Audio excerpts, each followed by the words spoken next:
Ayo kita belajar. Tema yang Gembala Saudara berikan untuk bulan ini adalah tentang kesetiaan. Nah, Gembala Saudara mengambil tema ini dari kitab Wahyu. Oke, dan saya ikuti apa yang Tuhan ingin kita pelajari bersama-sama. Sampai hari ini masih banyak orang yang takut kalau belajar kitab Wahyu. Benar atau salah? Yang di Indonesia juga, Australia, Amerika, yang di Kanada, Jerman, Belgia juga ada, Belanda. Ayo, kalau kita mendengar mau belajar kitab Wahyu, sering lebih banyak takutnya atau senangnya? Saya tanya kok, banyak takutnya atau senangnya? Takut. Nah, kenapa? Karena gereja salah melihat kitab Wahyu bukan dari sudut pandang Tuhan. Oke? Segala sesuatu dalam firman Tuhan harus kita lihat dari sisi Tuhan. Betul tidak? Saya beri contoh begini. Maaf, jangan tersinggung. Penjual peti mati, harapannya apa sih? Loh, maaf loh. Loh, betul tidak? Penjual peti mati harapannya apakah mereka salah? Tapi kok gak enak ya rasanya ya? Pabrik farmasi mengharapkan apa? Orang sakit. Lawyer mengharapkan apa? Jangan yang tersinggung, ada lawyer di sini. Mengharapkan apa? Orang punya masalah. Polisi harapannya apa? Nah, satu-satunya orang yang berharap kita sehat, kaya, tidur nyenyak itu cuma perampok. Loh, mikir betul tidak? Mereka itu harap tidur nyenyak, kamu ya, yang punya banyak duit. Saudara, inilah dunia. Maka itu selama kita membaca firman, mendengar khotbah dari sudut pandang manusia, in our sight, maka semua firman itu menakutkan. Kita berkata, sulit, berat, mana mungkin aku jadi sama seperti Yesus. Sering gak kita ngomong seperti itu? Kenapa? Karena kita memandang firman from our side, dari sudut pandang kita. Kalau kita melihat firman, mendengar firman, membaca firman dari sudut pandang Tuhan, coba renungkan, ada perubahan gak? Gampang gak kita mengerti firman Tuhan itu? Terus saya tanya, kok betul tidak?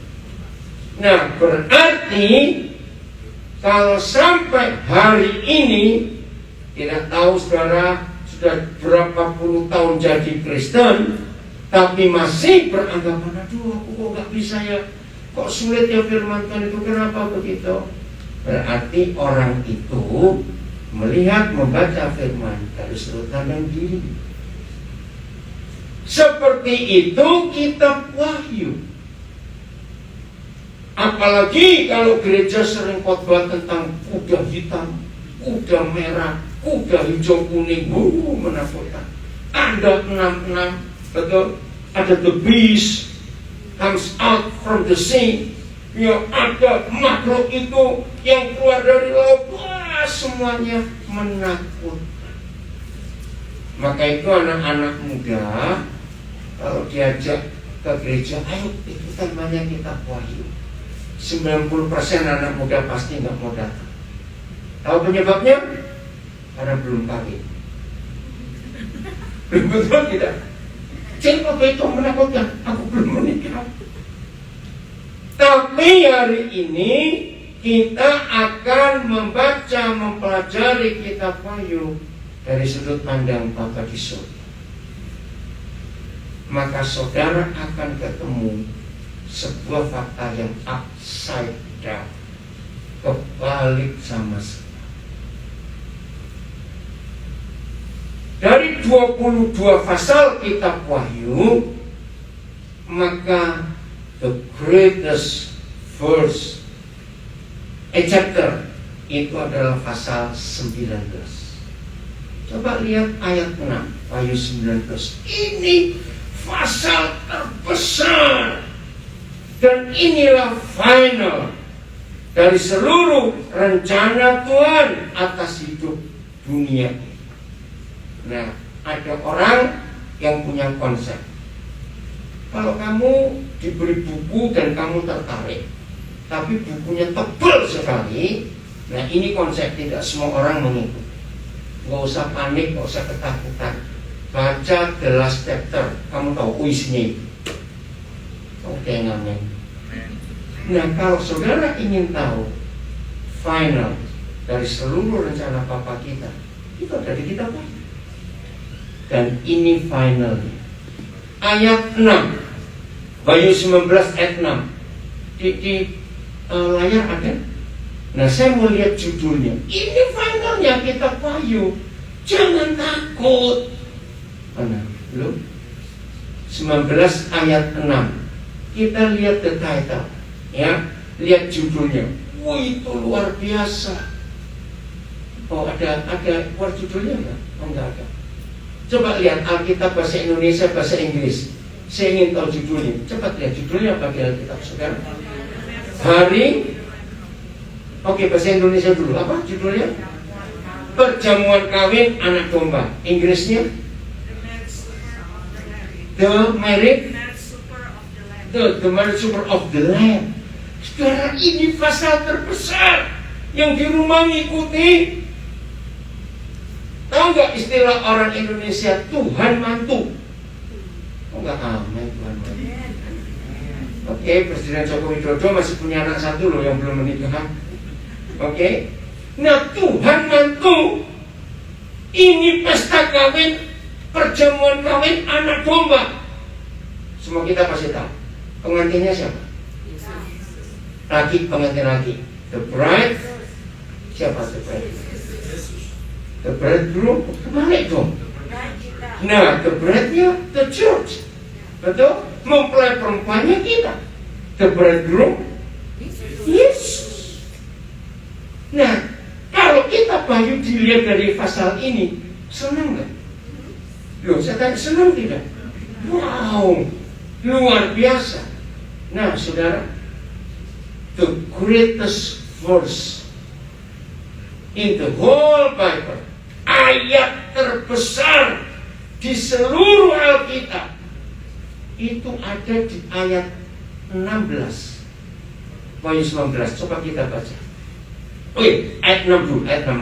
Lalu aku mendengar seperti suara himpunan besar orang banyak, seperti desau air bah, dan seperti deru guru yang hebat. Katanya, haleluya, karena Yahweh Tuhan kita yang Maha Kuasa telah menjadi Raja. Nah, kapan dia menjadi Raja? Ayat 16. Dan pada jubahnya dan pahanya tertulis suatu nama, yaitu The King of Kings and the Lord of Lords. Saudara setuju kalau saya katakan ini ayat terbesar di seluruh Alkitab? Gereja-gereja karismatik, gereja-gereja Pantekosta, woi, paling suka meneriakkan, Yesus, Engkau the King of Kings and the Lord of Lords. Maaf, tapi seringkali kita nggak tahu ayatnya di mana dan kapan Yesus Tuhan mempunyai pangkat setinggi itu. Jawabannya setelah dia bersatu dengan gerejanya. Excited nggak kalau kita mendengar ini, saudara? Oke, belum excited kan saudara di Saya tunjukkan kitab Wahyu itu seperti Amerika. Setiap 4 tahun sekali pasti ada pemilihan presiden. Yang paling seru ya tahun lalu, persis seperti Indonesia tahun 2019 seru betul itu. Betul nggak ya? Belum pernah terjadi Indonesia dan Amerika pemilihan presiden begitu. Waduh, sudahlah, ngeri sekali. Sampai kemarin kami ada di gereja di mana sih? Daerah mana? Ontario. Iya, di Ontario. Ada pertemuan anggota Indonesia. Lo bayangkan, Joe Biden sudah dipilih, masih ada debat soal Trump lagi. Orang-orang ini. Nah, saudara, begini. End time atau akhir zaman yang tertulis di kitab Wahyu itu artinya sedang ada general election di seluruh dunia. Ada pemilihan umum di seluruh dunia. Nah, kandidatnya dua, sama seperti Indonesia. Kandidatnya dua, Jokowi dan Prabowo. Sama dengan Amerika, kandidatnya dua, Trump dengan Biden. Nah, kalau dunia memilih pemimpinnya, kandidatnya juga cuma dua. Satu Tuhan Yesus, yang kedua siapa? Siapa? Ayo jawab. Iblis, betul? Nah, ini pertanyaan konyol. Saudara ikut yang nomor satu atau nomor dua? Ini pertanyaan. Ya nomor satu dong ya, Tuhan Yesus dong. Oke? Nah, jadi kitab Wahyu itu akhir zaman, end time teaching, itu tentang pemilihan pemimpin baru dunia. Jadi saudara milih siapa? Nah, ini luar biasa. Satu-satunya lagu tentang Wahyu 19 ayat 6 itu digubah oleh pendeta Amerika yang jadi misionaris di Bandung, namanya Gary Hansen. Sampai hari ini saya belum pernah ada penggubah lagu yang pernah gubah lagu Wahyu 19 ayat 6 sampai 16 kecuali Gary Hansen. Coba klik di Google kalau bisa. Ini pun musik harus belajar, ini lagu luar biasa. Tahun 80-an kami di Indonesia menyanyikan lagu ini di kampus-kampus.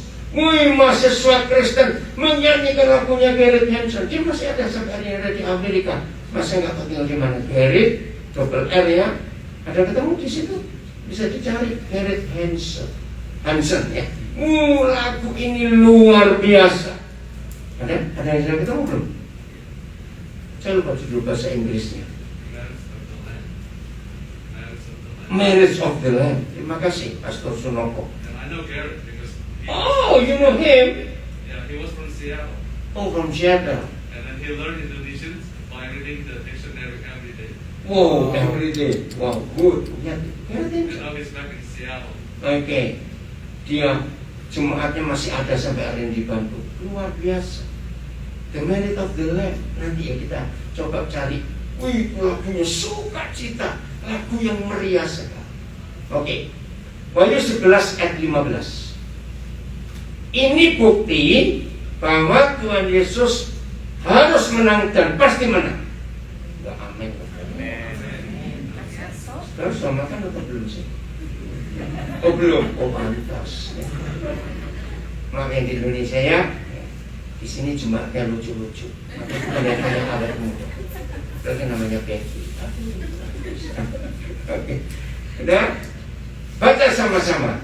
Lalu malaikat sama-sama. 1, 2, 3. Lalu malaikat yang ketujuh meniup sangkakalanya dan terdengarlah suara-suara nyaring di dalam surga. Katanya, pemerintahan atas dunia dipegang oleh siapa?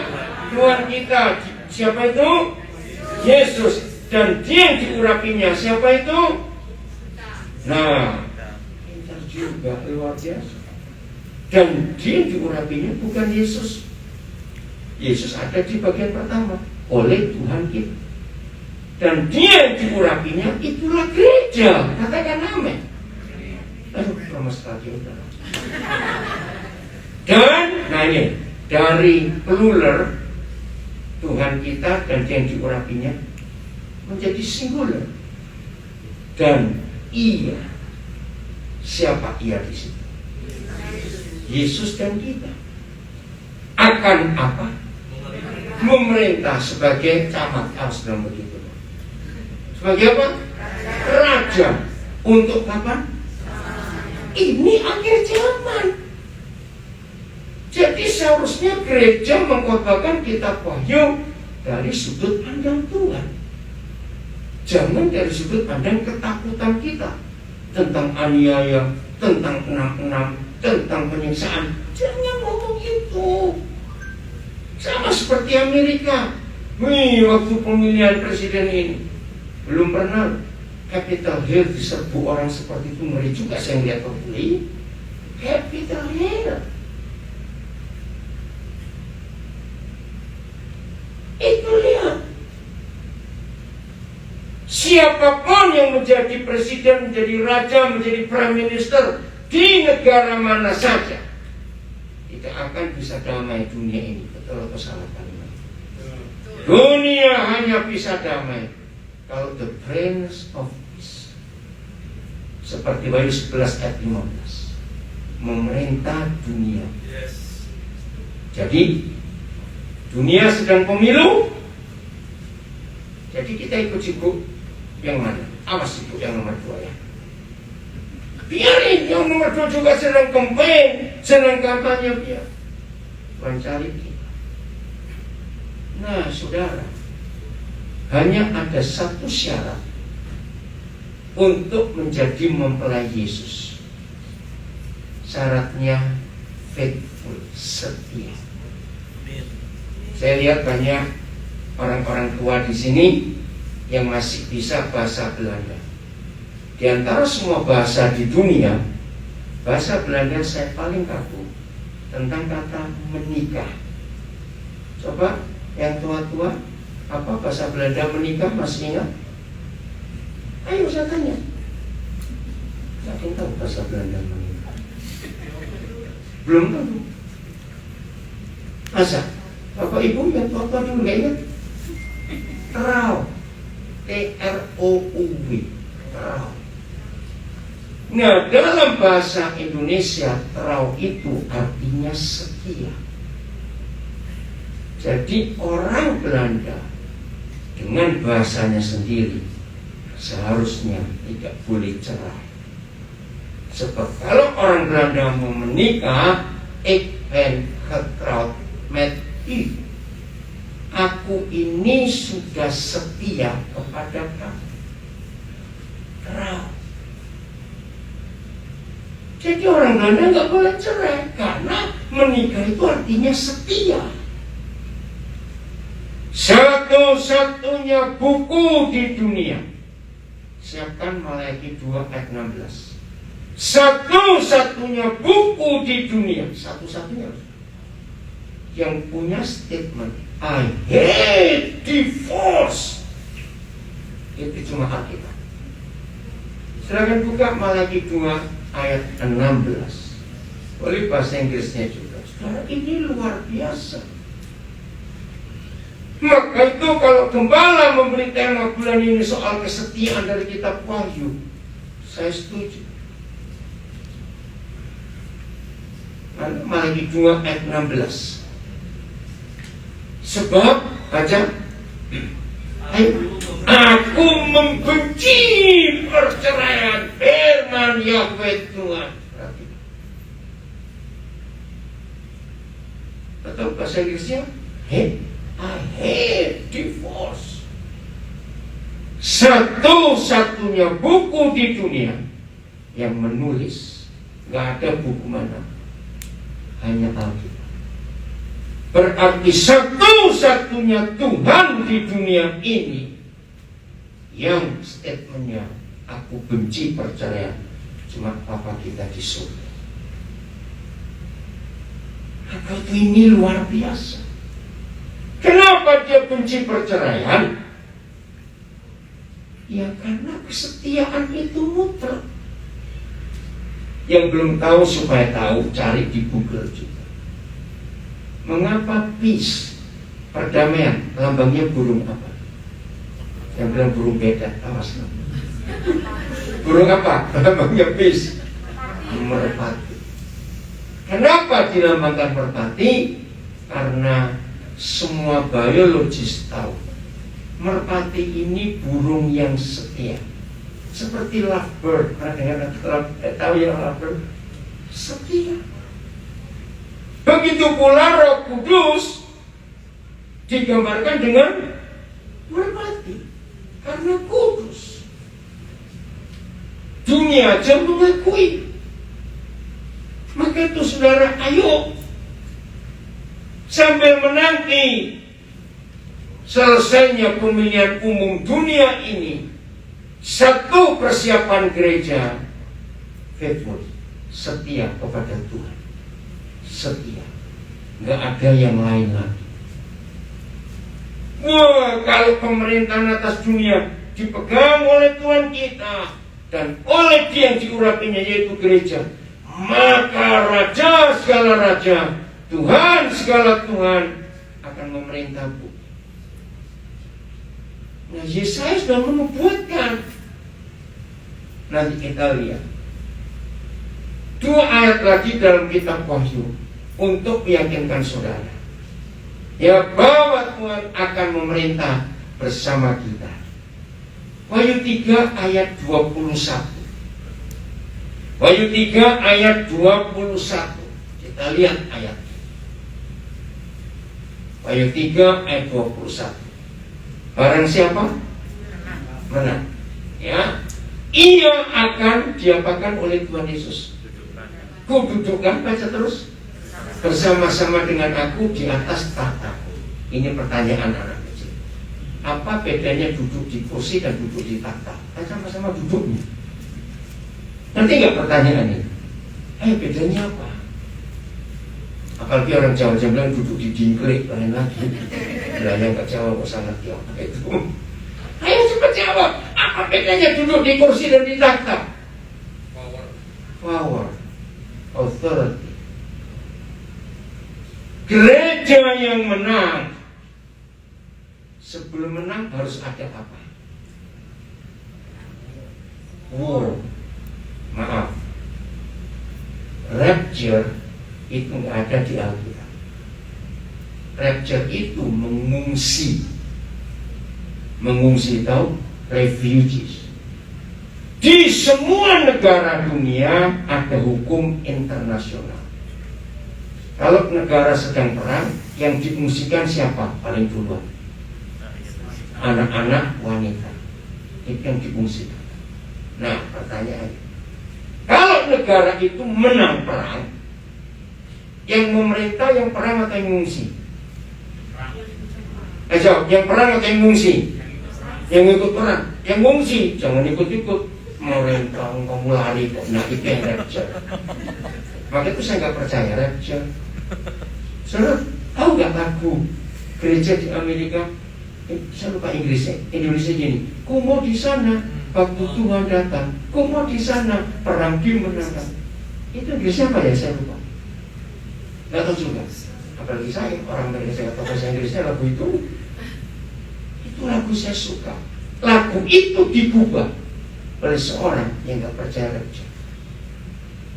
Karena semua kita harus di sana waktu peperangan terjadi, waktu Yesus datang. Jadi bukan mengungsi. Yang tadi tahu nggak lagu itu? Bahasa Inggrisnya nggak tahu. Iya. Lagu itu. Jadi barang siapa menang, berarti harus perang dulu, jangan rapture, tunggu aja, nggak usah takut, nggak usah yang khotbah. Saudara, kita tuh di sana saya pakai silat, terus ditetesin jeruk nipis. Lu pernah dengar nggak khotbah seperti itu akhir zaman? Ini khotbah apa? Mau menang, lo kok nggak? Telat. Menang, maka akan kududukan bersama-sama dengan aku di atas takhtaku, sebagaimana aku pun telah menang dan duduk bersama-sama dengan Bapakku di atas tahtanya. Wih, ini luar biasa. Wahyu 20 ayat 4. Siapa kita? Siapa gereja? Kita harus tahu Wahyu 20 ayat yang keempat. Nah, kalau saudara belajar kitab Wahyu dari sudut pandang Tuhan seperti ini, jadi apa kira-kira? Takut atau semangat? Semangat. Saya juga semangat menunggu hari itu. Lalu aku melihat apa lagi? Not one throne, but thrones. Jadi banyak loh, betul? Dan orang-orang yang duduk di atasnya. Siapa orang-orang itu? Nanti kita beritahu. Kepada mereka. Merekanya siapa di sini? Gereja yang menang. Enggak semuanya. Yang rapture enggak akan. Lalu yang rapture jadi apa? Jadi penduduk dan jadi rakyat itu aja. Oke?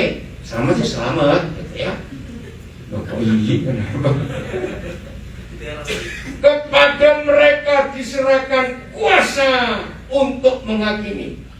Nah, kata menghakimi bahasa Indonesia turun, ya, untuk memerintah. Aku juga melihat jiwa-jiwa mereka yang telah dipenggal kepala. Tahun 81 saya belajar ayat ini. Saya bilang, Tuhan, karena kalau kita membaca daftar para martir, ya, itu gak cuma dipenggal, betul nggak? Dikuliti. Kemarin ada, ya, Pastor Ramon menunjukkan bagaimana cara mati para rasul zaman itu. Ada gambar, bukan foto, zaman itu ada foto. Orang hidup-hidup, kaki kiri kanan diikat, kepala di bawah, digergaji dari bagian tengah. Aduh, tidak gambar itu. Nah, saya bilang, Tuhan, lalu yang ditombak, yang dipedang, yang dikuliti, yang lain-lain, apa nggak iri hati? Kan cuma yang memerintah yang dipenggal kepalanya. Jawaban Roh Kudus mengagetkan saya. Ini bukan bicara soal martir. Nah, inilah hukum Alkitab. Yesus suami, gereja istri. Oke. Sampai hari ini hampir semua negara di dunia, ya, dengarkan ilustrasi. Begitu seorang gadis menikah, namanya hilang atau tetap ada? Pasti pakai nama Mrs. siapa? Lo ya atau tidak? Kecuali feminisme, kita nggak mau. Ya, kita nggak bicara mereka. Artinya begini loh, kalau punya anak perempuan, nggak usah bingung cari nama. Angelika, Priscilla, Yohana, Susana, siapa. Begitu menikah ketemu laki-laki namanya Joko Gundul, maka Angelika, Susana, Yohana, siapa, Priscilla, Gundul. Iya, Mrs. Joko Gundul. Lo ngerti gak? Ini ilustrasi loh, saudara. Nah, begitu pula kita. Maaf, saya harus ngomong. Ya, tertawa dulu. Begitulah firman ini.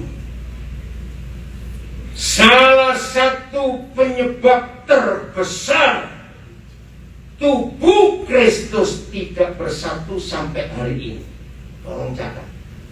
Salah satu penyebab terbesar gereja Tuhan, tubuh Kristus di dunia nggak bisa bersatu, karena cukup banyak gereja yang kepalanya nggak mau dipenggal. Aku Katolik, aku Baptis, aku Advent, aku Pantekosta, aku Evangelika, aku Reform. Betul atau salah kalimat ini? Loh, jawab betul atau salah?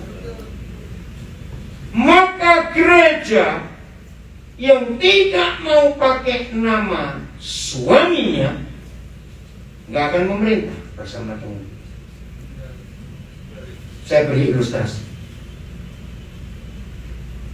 Walaupun saya suka pakai batik, kalau foto, apa istilahnya, 4x6 tuh, pas foto ya. dipotong kepala saya, hanya ada badannya saja. Istri saya, anak-anak saya bisa tahu nggak kalau itu saya, kalau nggak ada kepalanya? Saya belum pakai batik belum? Tidak. Apa artinya? Ternyata yang punya nama bukan tubuh, yang punya nama itu kepala. Wih, ini ayat luar biasa. Jangan pernah bangga dengan nama sinode kita. Kita harus siap dipegang, baru bisa memerintah bersama Yesus. Waktu Roh Kudus tunjukkan saya itu bilang, wih, luar biasa. Saya ulangi lagi, penyebab terbesar perpecahan gereja. Kenapa ada masalah? Penyebab terbesar perpecahan gereja, gereja nggak bisa bersatu karena kepalanya banyak.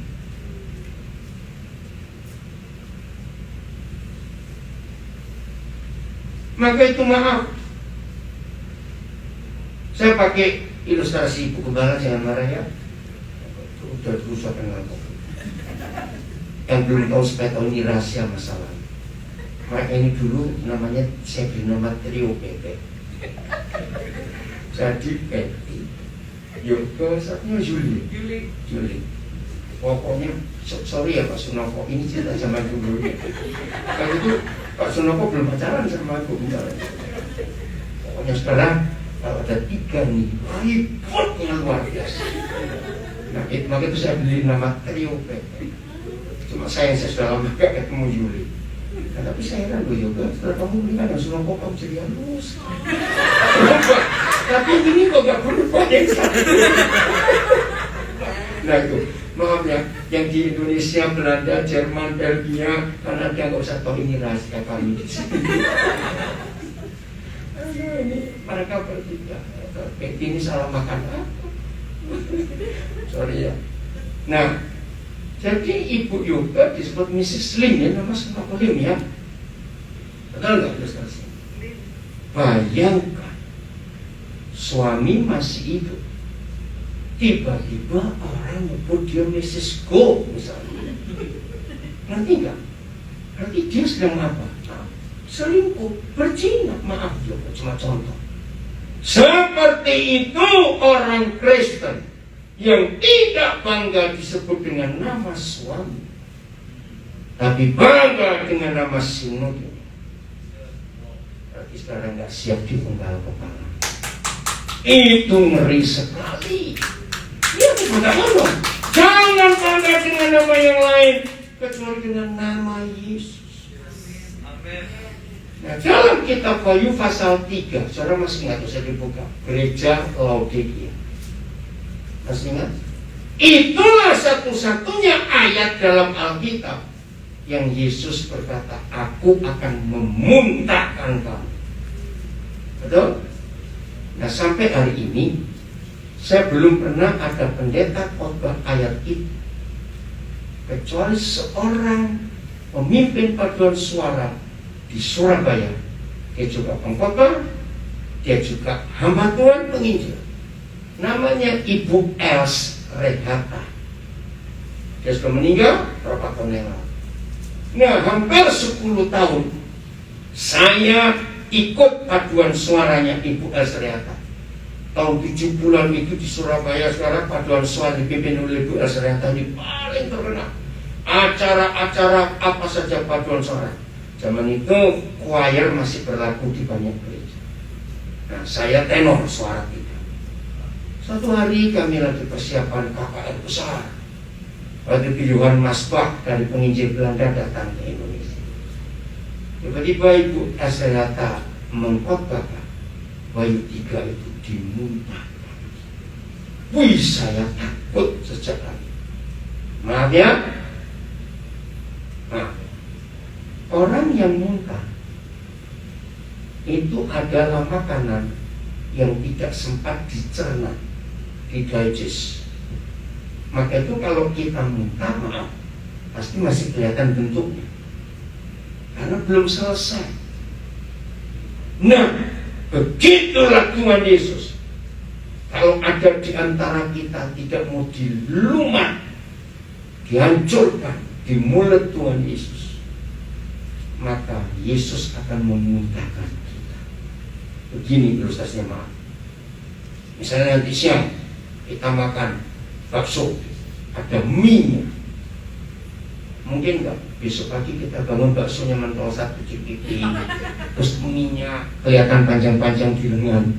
Nanti enggak ilustrasi. Itu ilustrasinya Bu Elsa. Enggak mungkin. Apapun yang kita makan langsung dilumat, didigest jadi daging. Tubuh Kristus tidak boleh berbentuk Katolik, tidak boleh berbentuk Baptis, tidak boleh berbentuk Evangelical, Reform, tidak boleh. Tubuh Kristus harus berbentuk Kristus. Luar biasa. Ini kitab Wahyu. Maka itu saya suka mempelajari kitab Wahyu, karena ada rahasia yang luar biasa. Jelas sampai di sini saudara. Jadi kalau ada yang masih takut baca kitab Wahyu, berarti sudah salah persepsi. Tidak melihat kitab Wahyu dari sudut pandang Tuhan. Sebelum saya serahkan pada Pastor Ramon, lagi sekali. Satu-satunya syarat terpenting untuk menjadi His bride faithful. Satu-satunya syarat untuk kita layak disebut mempelai Kristus adalah setia. Kita nggak boleh selingkuh dengan organisasi gereja apa saja. Harus tetap kepada Yesus. Itu kerinduan Tuhan atas kita. Jadi kira-kira mulai hari ini kita rindu gak untuk memerintah bersama Dia? Nah, saya tanya, rindu gak? Lukas 12 ayat 32. Ya, cepat ya. Lukas 12 ayat 32. Lukas 12 ayat 32. Janganlah takut, hai kamu kawanan kecil. Karena siapa? Bapamu telah berkenan. Apa kata lain berkenan? Ayo, apa kata lain berkenan? Ayo, bahasa Indonesia. Awas tuh saudara-saudara lama di LA bahasa Indonesia, lupa Inggris gak maju-maju ya. Awas itu, terus mau jadi apa kayak ini? Ayo, berkenan. Kata lainnya apa? Mau, layak, tersedia, apalagi ibu tadi ingin, rela. Karena Bapamu telah rela, ingin, mau memberikan kamu apanya? Maaf, ini cuma ilustrasi. Jangan kirim WA, WhatsApp atau telepon. Queen Elizabeth II tahun ini sudah 97 umurnya. Saya mengikuti sejarah kerajaan Inggris. Rela enggak dia menyerahkan tahtanya ke Charles? Tidak tahu nunggu sampai kapan nenek satu ini ya. Yuk, jangan tersinggung. Itu saya mikir loh. Apalagi tahtanya kan cuma simbol. Itu aja enggak rela. Maka itu pertama kali saya belajar ayat ini, saya buka. Jujur, awas. Kira-kira model-model saudara, model saya layak nggak diberi kerajaan? Oh, ayo, layak nggak? Yang berani ngomong layak, sombong lu. Lu, model kita bengkok begini. Dikasih kerajaan, kasih duit aja mikir Tuhan sebetulnya. Tapi inilah fakta. Bapamu telah berkenan memberikan kamu kerajaan itu. Amin. Ini kitab Wahyu. Lukas 22 ayat 29. Hebat apa itu?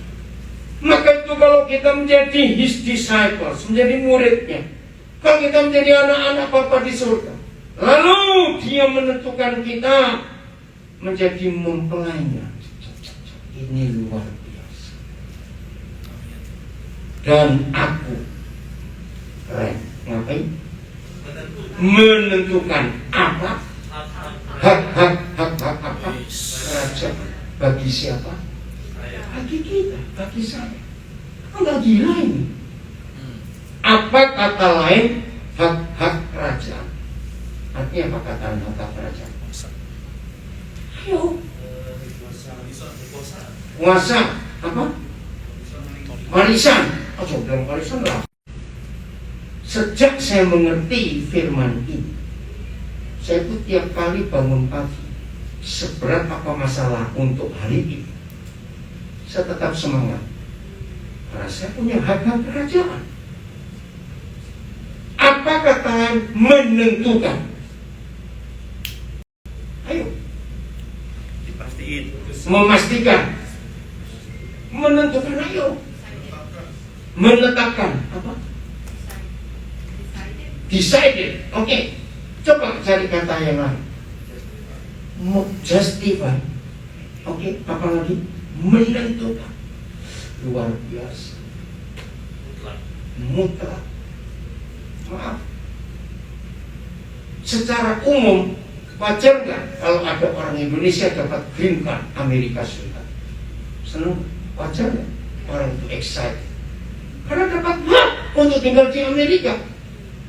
Pemegang green card bedanya cuma satu dengan citizen, nggak boleh milih presiden. Yang lain sama semua. Wih, itu kan luar biasa. Tapi gereja yang menang ditentukan oleh Tuhan Yesus, memiliki hak kerajaan. Lihat sebesar apa, baca kalimat terakhir 1, 2, 3. Ayo, saya suruh. Sama terus seperti Bapakku menentukannya bagimu. Orang Jakarta bilang gile. Berarti apa? Antara Yesus dengan kita sekarang equal. Saya dengar yang di rumah. Kagum juga. Ini di Indonesia masih subuh, di Papua, Ambon ada yang ikut juga. Yang di Makassar, yang di Jawa, Sumatera, Kalimantan pada ikut. Masih pagi di sana. Ayo kita miliki semangat hidup yang luar biasa. Karena firman ini. Nah, kalau kita sudah melihat endingnya bahwa gereja yang menang akan memerintah bersama Yesus, karena kita menjadi mempelai. Hidup ini excited atau loyo? Walaupun nggak punya duit, katakan ini. Percaya, walaupun nggak punya duit, amin. Karena punya hak kerajaan, serius. Saudara, inilah fakta yang Tuhan percayakan buat gerejanya. Oke, saya tanya lagi. Setelah mendengar ini, kira-kira saudara mikir apa ke depan? Susah benar. Setelah mendengar firman ini, Wahyu, kira-kira ke depan saudara mikir apa? Good, itu aja. Ayo. Excited, apa lagi? Ayo, apa lagi? Tadi pagi sebelum kami sampai sini, ya kami cari ganjil istilahnya. Mampir ke Starbucks yang dari situ, ternyata sepeda ke Starbucks juga. Oke ya. Nah pas mau parkir, ada suara kita homeless. Akhirnya anak saya Irwan beli minum, tapi nggak beli uang. Begitu kami keluar, mau ke sini ke gereja, saya tegur. Dia bakar duit $1. Yang sombong bener loh. Baru kan cuma $1. Ya saya nggak tahu, kami nggak tahu yang dipikirkan orang itu apa. Itu haknya. Cuma saya mikir, dia kecewa atau dia apa ya sudah urusan. Tapi begini yang kita harus tahu, posisi kita itu di mana di hadapan Tuhan. Betul? Ini yang menentukan. Nah, ayat terakhir buat saya, Wahyu 14 ayat 1. Posisi kita di mana? Ini luar biasa. Inilah satu-satunya ayat dalam seluruh Alkitab yang memberitahu kita, satu-satunya ayat. Karena semua ayat tentang berdiri yang ditulis Alkitab selalu berdiri di hadapan anak domba, berdiri di hadapan takhta itu. Ya, semua ayat saudara cari di Alkitab. Tapi ini satu-satunya ayat berdiri bersama-sama dengan anak domba. Coba renungkan bedanya. Stand before him and stand with him. Beda atau sama? Bedanya apa? Kalau di hadapan kita bagaimana? Ayo. Lebih hormat. Lebih hormat, nggak setara. Kita hamba.